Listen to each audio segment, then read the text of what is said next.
Welcome back to another edition of Conversations for You. Loadshedding, crime, inefficiencies at the ports of Cape Town. These are just some of the concerns that the people of the Western Cape have. And I'm joined today once again by the Premier of the Western Cape, Winde, to elaborate a little bit more about what the Western Cape government's plans are across these various sectors. Once again, welcome, Winde. Thank you very much. Great to be here. I must say, when you say that, that does epitomize my job. I've got to. There's so many amazing things in this province. Really amazing things. But that can't be my job. My job must be what are the risks, and of course, as you said, safety, crime, load shedding, climate change. If there's a negative education system or outcome, we've got to fix it. That I suppose does epitomize the job of a premier. It's also the job of a government. So this provincial government, that's our job. We have a very robust risk register, and that determines what we do when we wake up in the morning. So we minimize those risks so that we can actually have all positives. Exactly, and we'll touch on some of those because it's a new year. South Africa and the Western Cape are faced with many of the same challenges that we've had to endure in the past. Apart from the likes of load shedding and crime, what are the other priority areas that you feel need to be tackled with sort of like a renewed vigor and urgency in 2024? So I think first of all, I'm super proud of this province. I'm super proud of, we really, I want to say, bat above our normal average or box above our fighting weight. Yeah. Got to have pretty much what's happening right at the moment.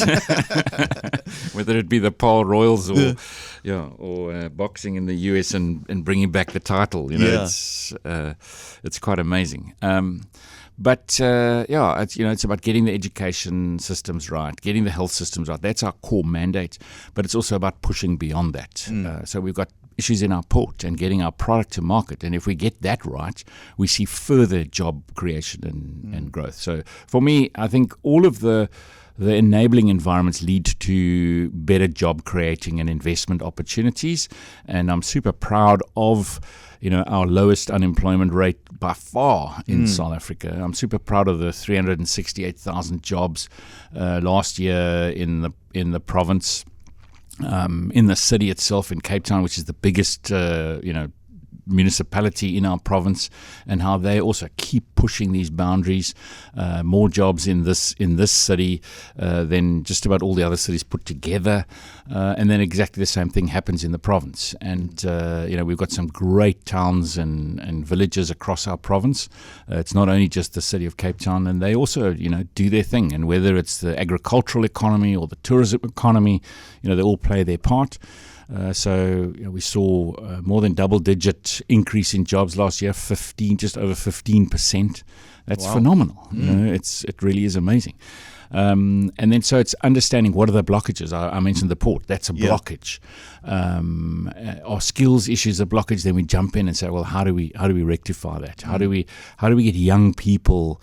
And hopefully we'll be making some further announcements on it. But right now we've got our Pay Intern project open, where the Premier's department leads sort of between 700 and 1,000 young people who don't necessarily have a plan yet to go to study further at a college or university. They haven't got a job yet. We call them NEETs, not in employment, education or training. They can get an opportunity to come and work in one of our departments, get a year's worth of work with us, start their CV at least. And we always see that those young people, just working in an office or a department somewhere across this province, it kind of gels their mind. And then they say, well, I'm going to go and study X or Y or Z. And that's really a good step up. We've also got the Yebonaires, same thing. We understand or identify a blockage, and then create an opportunity for a young person. So if you're a Yebonaire, you're lucky enough to get in that program, you might be involved in parent training in in one of our small towns that are busy running programs for young parents, or you could be involved in a partnership with business. We held a program a few times with business. We did it at the Athlone Stadium. I think we've done it 3 times now already. It's called 1,000 Opportunities, and we bring 1,000 or 2,000 young people and businesses together. And at the end of that one day at the stadium, 1,000 young people will be given a job opportunity.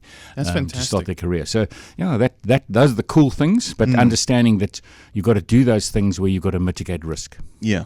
And you've mentioned the Port of Cape Town a couple of times there, and there are those lingering inefficiencies. Besides some of the things that you have mentioned, has there been any improvement in performance at this critical logistics hub? Unfortunately not. We've been on this now for a few years. We know what the solution is. The solution is to bring in operators that run ports. Running a port is not rocket science. Running a port, it happens in countries around the world every single day, and it happens hugely efficiently. Last year I went to a few. In the last few years I've been to a few. So whether it's some of those top ports that we send our products through in Europe or the States or the East. So, I've been to Busan and seen their port, one of the most efficient ports around. I've been to Qingdao in China. They move 30 million containers a year. Not like ours, much, much less than that. But they move it super efficiently. In Hong Kong, they move it in monsoon time. So what's leading to these inefficiencies? Where's the lack coming from? I think it's because we have a policy problem where people say the state-owned enterprises are going to do the job and they're going to do it efficiently. Well, quite frankly, they haven't kept up with the curve. So, a state-owned enterprise called Eskom has not kept the lights on. A state-owned enterprise like Transnet has not kept the trains running and has definitely not kept the ports efficient. I look at some of the stats. So there should be a waiting time at the moment in the port of 1 day. A waiting time outside the port of 1 day. At the moment, they're 4.9 days. There should be a turnaround time of 4 days. So there are targets. That means you're an efficient port of 4 days. They're about 10 days at the moment. They should be moving about 20,000 containers, not 30 million a year, but 20,000 containers a month. Okay. That's a day. That's not a lot, 20,000 containers. We're lucky if they move 9,000 containers. Wow. So, the truck turnaround time, a truck coming into the port, offloading and getting out should be 35 minutes. They're on 77 minutes. So you can see all of those indicators. And those are targets that they themselves set to have an efficient port. They don't meet one of the targets. Now, what are the consequences? And what is the problem? It's a management problem. So we're saying, so the best thing to do would be say, let's get an operator in this port who knows how to do this efficiently. And there are many of them around the world. Just put it out there. Those operators will come. Give them a 10-year contract, a 20-year contract, and they will come and run this port super efficiently. But then if they're coming in like from outside of the country, is there going to be like that skills offload, so to empower our own people to be able to run the ports efficiently? So the interesting thing is when I was in Qingdao, so the Qingdao port, 30 million containers a year, 5 million containers are moved in that port without people. Okay. So a truck comes in, that's the closest that a person gets to a movement of a container is when the truck drives in. There's a truck driver. Then the machine picks the container up and no person touches that container until it lands on the ship.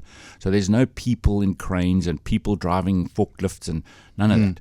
So I remember somebody saying to me, but that doesn't help us because what about the people that work in the port? I said, I understand that, but you must understand that when you automate a port like this, you get efficiency and hundreds of thousands of jobs, not just a few jobs in the port, because there's all the technical jobs of making that thing run every single day. There's the people putting in the power systems, there's the people running the tech, and they're much better paid jobs just in the port. So you have many more jobs than we've currently got.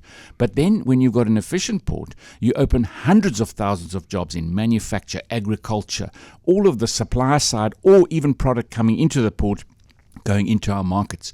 So you must never see that as a blockage of jobs. It's actually an enabler of jobs. Okay. You also mentioned Eskom, and unfortunately load shedding is still very much with us. It's a lottery what we're going to get on what day. Is it suspended? Is it going to be stage 1? Is it going to be stage 6? Do you expect the situation to improve or worsen this year, or is it going to get worse before it gets better? So, I mean, this last year we had more than 300 days of our 365 days in the year where we had load shedding in our country. I think everybody relaxes now because we've seen a reprieve. Why? Because the factories have been closed on holiday time. Yeah. It's summertime, although we've got some heat waves. So heat waves also hit our systems because people put on air conditioners. But the hardest time is in winter, where you draw a lot of power. We are scheduled to have load shedding for a few years still. Okay. Until we've got this fixed. But that is the South African kind of position. In the Western Cape, we took a decision last year to say we are not waiting for South Africa. So we use 4,000 megawatts at peak in our province. We've got a plan in place for 5,700 megawatts. We must understand that you can't just say, I want 5,700 megawatts and next month you've got it. This takes years. So it's not going to be a quick fix. But my prediction is that you will start to see more and more of it this year. And by next year, you're really going to start to see traction. And so we've got the towns, and a province doesn't generate electricity. Towns are capable of doing it, and national government. So national government is Eskom. They've got a grid, but towns have their own grid. So you would have seen Cape Town out on tender in this last year for hundreds of megawatts. You would have seen Saldanha Bay go out for hundreds of megawatts, and even possible for Saldanha to go out for 1,500 megawatts. They only use 100 megawatts, but the other power to go to the West Coast and even come down to Cape Town. Power can be generated and wheeled from one place to another. Remember, most of our power comes from the coal power stations in the north, and we get it in the south. So one town can generate power and sell it to the next town. We've seen George doing a lot of things. I think Mossel Bay, you're going to see it now. Stellenbosch, you're going to see it now. Cape Town already mitigating 2 levels of load shedding. We're going to see that go up to 3 and then to 4. So even while this is happening, the province is really pushing hard across this province to get load shedding sorted out. But it will take a few years in toto.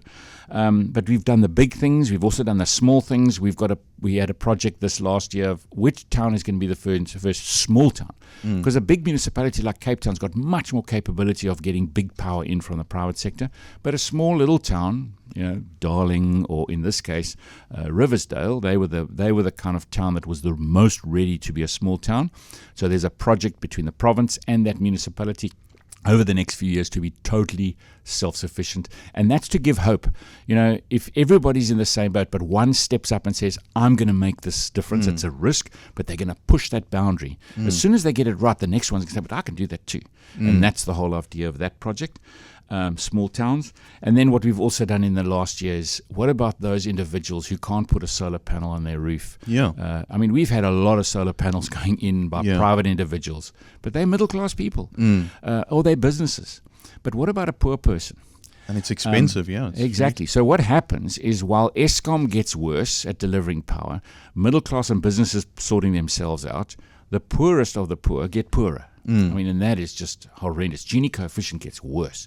That's unacceptable. So what can we do as a province in the meantime? So we've got mitigation packs, which is a little battery pack with a solar panel, with 3 lights, with charging capacity for phones.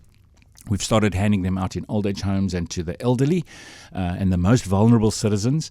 And now with school starting, we'll start handing them out to scholars in the quintiles 1, 2, and 3. So learners are not impacted by load shedding. Because, when you have more than 300 days of load shedding in a year where learners can't study at night, I promise you, in 3 years, in 5 years, the consequences are going to be dire. So hopefully this also starts to mitigate, those people who are not able to, while we're getting the bigger picture going. Because obviously once we get power and you can mitigate 3 levels of load shedding in the city, that helps everybody. And so the faster we can get that embedded into our systems, the faster we can help everybody. And of course, that's what it's about. It's about the whole of society, every single citizen in this province. Now, a change of pace, but obviously still a very serious thing, because this isn't something that we can control, and that's the weather. Now, the Western Cape, it was battered last year by several severe weather events. I was trapped in one of those in September last year, stranded with all the other holiday goers over that time on the R60. What have we learnt from these disasters? So I think we have been working on this for years now, understanding that in South Africa, probably this province and the Northern Cape are the two provinces that are going to be hit the hardest by climate change. So we've been working for a long time. I mean, if you think about the year's investment just into a bridge in Ashton. Now, everybody looked at that bridge and went, whoa, check at this. Isn't this over-engineered, et cetera, et cetera. But those floods that washed away 100 and closed 154 roads in our province, the Ashton Bridge stood. The water was right up to the bottom of it, but because of the engineering design of that bridge, it did not wash away. And I mean, cheapers, I remember when that road was closed, just to get from one side of town to the other with a river in the middle, it took you, nearly an hour, 50 minutes, because you had to go almost halfway to Swellendam before you could come back on the other side. So, just that investment made a huge difference in those floods to people in that town. Now, we need to always be investing and mitigating risk. So whether it's building roads, I know we had to get roads open after the floods, and we did that unbelievably well. But in a way, we almost needed to have longer time to put in more culverts or build longer, bigger bridges. And we've got to be clearing those underneath those bridges, because climate change gives us more rain quicker. And that's why we have floods, because the water can't go anywhere. So we've got to mitigate that risk. But the opposite's also a big thing. What about our 15-year water plan, and are we able to deal with a load with a day zero again? What happens in a few years' time when we're going to be back in a drought? Because that's what happens with climate change. Lots of rain, and the next thing, before we know it, it's going to be dry again. And that's a big ask, because we don't control, just like we don't control Eskom, we also don't control the Department of Water Affairs and the building of dams. So now we've put in place an infrastructure department, and their job is to say, okay, well, let's identify the biggest risks. If it's dams, we've got to go and build them.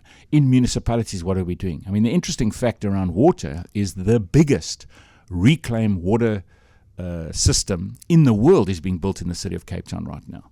Oh, wow. That is where our water, that's wastewater, so in other words, once your plug on your bath has been pulled, or any of that wastewater in your household goes into our water system. At the moment, it gets processed, and then we don't use it again. We're saying we need to reuse that. So I always thought that when the city first invested in it, it was going to be the biggest on the African continent. But in my meeting with the mayor about a week ago, he confirmed, it's now confirmed through the World Bank as the biggest reclaimed water infrastructure, water reclaim system in the world right now, which is hugely exciting. I mean, there have been bigger ones in the Far East and the Middle East, etc. But right now under construction, that's happening right here in Cape Town. And that's, we're going to have more of that in other towns, in our small towns, reuse that water a few times. And I think the citizens also have come to the party, because since the danger or the threat of day zero, I think that scared us all a little bit. And since then, I've seen, like, even in the water usage, yes, it's gone up slightly and then it goes down, but even so, it's not been at the levels, and I'm speaking under correction, as it was before day zero. It's almost like we've learnt our lesson, even now that we've had good rain, that we still learnt our lesson in conserving water. You're absolutely correct. I mean, we were using between 1.2 and 1.5 billion litres a day. And then we took it down, a world record. Nowhere in the world had it ever been done, where we brought it down to nearly 500,000. So we more than halved it. But remember, that was in 2017. Yes. It's quite a long time ago. Yeah. And the population has grown tremendously since then. But we're only sitting at about 800 million litres a day now. So that's phenomenal. And I mean, that's the citizens, exactly as you say. We've been putting systems in place. No one puts a normal shower head anymore. You've got a water-saving shower head. No one, people still have buckets in the shower. Exactly. People have recycling systems. People use their water wherever they can more than once. We are much more water conscious, which is a great thing. It really is good, and well done to the citizens of this province. I mean, that is quite amazing. It's we held the record, and I think we still hold the record. Before us, it was Australia. Remember, we got our water usage down to just over 50 litres per day per person. Yes. And I think Australia was something like 250 litres per day per person. That would have been a luxury. Exactly. But that's what we did. South Africans are great at that. Yeah. They always call us resilient. Yeah, that's for sure. Now, tourism has also been a big thing for the Western Cape economy. How important will that sector be in 2024? Also, given the fact that a few years ago, that was the hardest hit by the pandemic. Well, it's now more than back. I mean, this tourism season has been, everybody said it's been a bumper tourism season. I mean, if I look at the statistics, and we've just managed to release them now from the December component of our holidays, more than 300,000 two-way passengers. I mean, some days we were averaging 33,000 international arrivals at Cape Town in one day. Sure. And that's phenomenal. I mean, really phenomenal. So the previous record was 290,000, and now we've gone, I think it's 317,000 was the number. So way up. And we saw double-digit increases and sometimes even more than that. We saw that not only in Cape Town Airport, but in George as well. We saw amazing increase at the George Airport, and that's, you can measure certain places. You can measure toll roads, you can measure, and you can also measure, experiences. So, our top iconic Table Mountain, they celebrated their 31 millionth visitor. That's incredible. And that's amazing. So that lady was sort of traveling and tapped on the shoulder to say, yeah, by the way, you're the 31 millionth person to travel on the cableway. Wow, that's amazing. And, more than 3 million tourism visits. We've got 81,000 visitors to the Two Oceans Aquarium. It's just been phenomenal. And so whether it's been the Penguins, Cape Point, Kirstenbosch Gardens, or the Harold Porter Gardens out in Amanus, or, I mean, everywhere has seen, like, not just recovery, but like way better than 2019, which was the last real big number. And in 2019, we were most impressed with the tourism growth, and it's just cooking. And of course, there we have to say to the airports, to the taxi drivers, to the chefs, to the concierges, the tour guides, you name it. I mean, there's so many people that earn a living through tourism. We have to say thank you very much. I think we also have to say to the citizens, yes, thank you. It's quite easy for a citizen to say we don't need tourism and we don't like these, we don't like these visitors visiting us. Yeah. I'd like to think that we are not like that.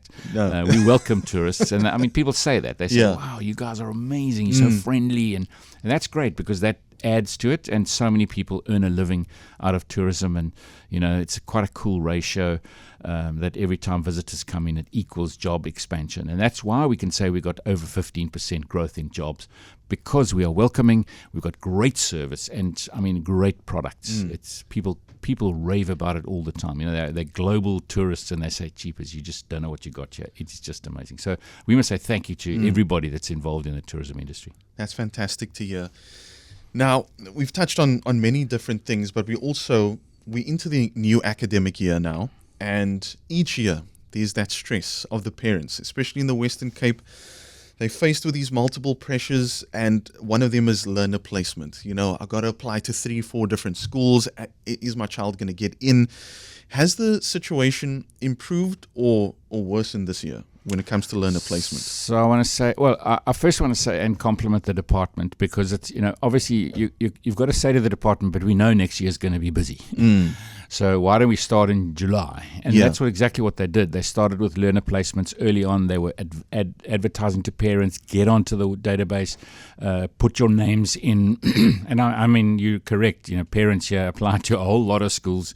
And sometimes, you don't get placed at all. It's tough. But, out of the 1.2 million learners, if I remember the report, we had 650 odd learners not placed by the end of last year. These were late applications, but we will do whatever we can to get those learners placed. And again, still, it's the start of the new year. Schools have started, and we still get, in the first month, we still get more learners coming and applying, coming to this province. We get about 150,000 people is our population growth every year, people coming to this province from other provinces, coming to get healthcare and education services.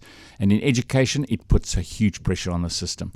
120,000 grade 1s and grade 8 learners. And of the 120,000, almost 99% of them have been placed. They're in schools. I was at the start of school. It was great to see. And it was interesting, the school that I was at, they've even got a program for learners that arrive not only in grade 1 or in grade 8. Their program is, if you arrive in the middle of the school program, so you arrive in grade 4, you wait in the school hall with your parents, and then an hour into school, then you get specially introduced to your class, because you're not just this lonely person in the corner who's the new guy or the new girl in the class. You get brought in and say, everybody, this is so-and-so, and they come from Saldanha, or this is so-and-so, and they come from Johannesburg, or wherever they come from, because they've moved school. And it's a whole program because so many people come here. But also we have a problem, and we don't have enough money. Our budget was cut by half. We had 21 new schools in the build. We had to cut that by half down to 10. We've also, because of the pressure on us, we build a school in 65 days now. So we can build a school, the average was 4.5 years a few years ago. Wow. Now 65 days. If the ecosystem is right, we're building a second school on an existing large school property where we don't use all the school property, etc. We can do it up to 65 days. So that's just phenomenal. But they cut our budget. They cut our budget overall by 1.1 billion in year. We're having a big fight on that. But they also cut directly our budget for building of schools, for building of clinics and hospitals. So we've had severe cuts. At the same time, we've got to find efficiencies. And that's about being a resilient government, understanding risks and moving in where you've got to move in. And I think the Education Department is phenomenal in the way that they deal with these things. Well, Premier, thank you so much for joining us again. What is your message to the people of the Western Cape for 2024? So first of all, I'm going to repeat my message that I gave to the cabinet and the officials just earlier this week. I said to them, we've got an election coming up. It's going to get bumpy. Our job as a government is to keep the ship steady. So in these high seas, we've got to just keep that ship steady. Our obsession is our citizens, and we have an obligation to make sure that we give the best service we can to our citizens. So as a government, we're going to hold this ship steady. But I must say that same thing to our citizens, to say, guys, we've got such an amazing province. We've got such amazing people. It's worth making sure that we keep it like that. So just hold it steady while things get rough around us. Let's keep making it positive. Let's keep building. Let's keep this great place a great place. And so, I wish you all the best of luck. Deal with your risks, but expand on the positives. That's fantastic. Thank you very much, Premier of the Western Cape, Alan Winde. Thank you very much for joining us. Conversations for You is brought to you by the Western Cape Government on KFM 94.5. Western Cape Government for you.